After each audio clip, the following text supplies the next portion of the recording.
Hi, I'm Dr. Chad Larson.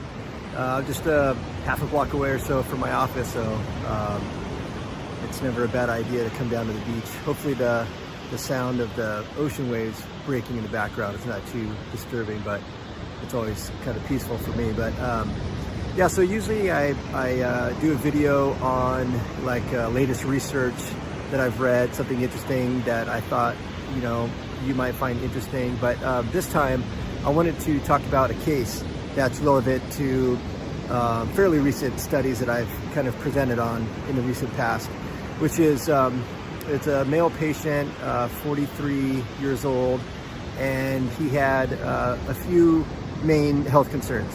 One of the main health concerns was fatigue. He was getting progressive fatigue, more and more tired, couldn't get through like his daily work, and that was a big concern for him. Another one was he was getting increasing bouts of acid reflux, particularly in the second half of the day and even more so at night. And another thing was he had abdominal obesity. He didn't have overall body obesity, but his waist circumference, and basically he had belly fat, and he wanted to see what he can do to help decrease that belly fat. So we did an evaluation on him, ran some labs, and found some things that were relevant to what his concerns were, and started to implement some treatment. But a few things were kind of interesting about his case. One is that he felt that he wasn't ready to make really significant dietary changes, at least in the respect of what foods he was eating. He wanted to kind of stick with the same foods and see kind of what else we can do. If you've been listening for a while, you know that diet is a really key centerpiece to what we do. So that's being kind of handcuffed in that way is definitely challenging, but I was up for the challenge to try to see what I can do to help him. And I'll come back around in just a moment and talk about what we did with his dietary management without actually changing the composition of his diet. So we'll get to that in just a moment. And so, one of the first things I look for when I have a patient with abdominal obesity is, do they fit into the category of metabolic syndrome? And he actually did not have metabolic syndrome. You have to have 3 out of the 5 of those criteria of high blood pressure, high blood sugar, high triglycerides, low HDL cholesterol, and then a high waist circumference. He had the waist circumference that was elevated, but he didn't have any of the other categories. So he actually didn't have metabolic syndrome, but he's only 43. If he kept making, certain decisions, or in other words, if things just continued to get worse, he probably would start to develop metabolic syndrome in the not too distant future. But at this point, he doesn't have it. And so we actually just made one change in his protocol. He had a few nutrients that we had to boost up, so he was low in a couple of nutrients that he's now supplementing to help boost those nutrients up. It's fairly minor. The major thing that we did, which was actually quite simple, is we changed his meal timing. Part of the reflux, or the acid reflux, the heartburn that he get would be at night. And so we wanted to basically just restrict his eating window. And he had a pretty consistent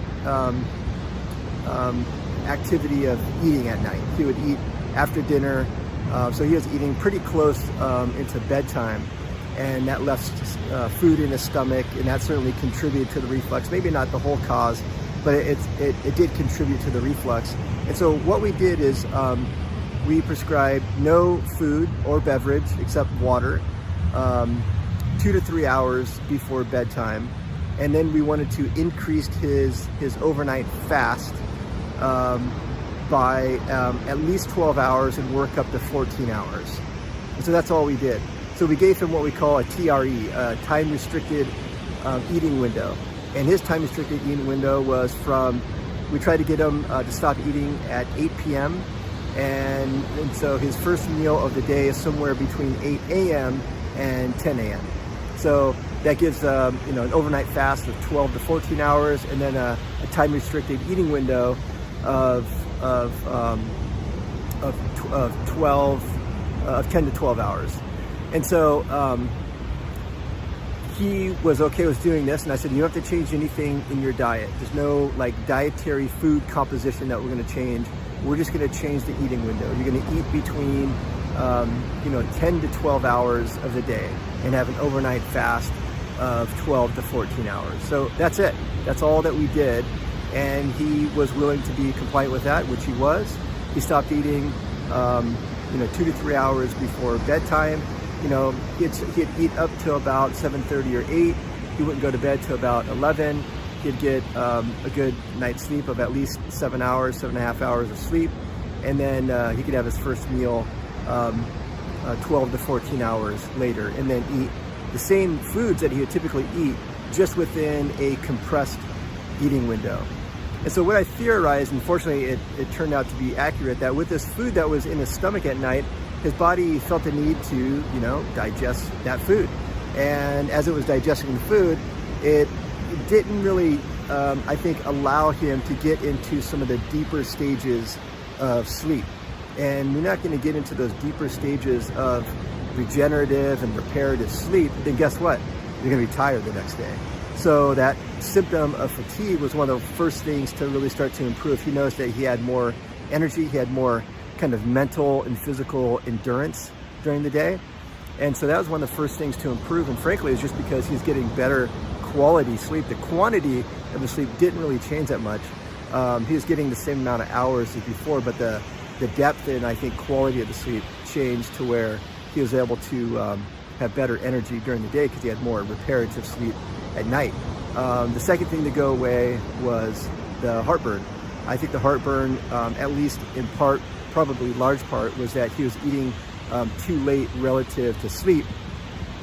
When you go, from vertical to horizontal and there's still food in your stomach, that in some people can open up that little muscle between your esophagus and your stomach called the LES, the lower esophageal sphincter.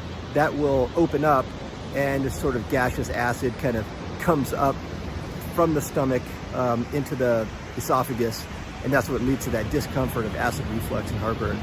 And then something interesting changed also that I wasn't totally expecting until he was going to allow me to change some of the dietary composition, but he actually started to burn some fat.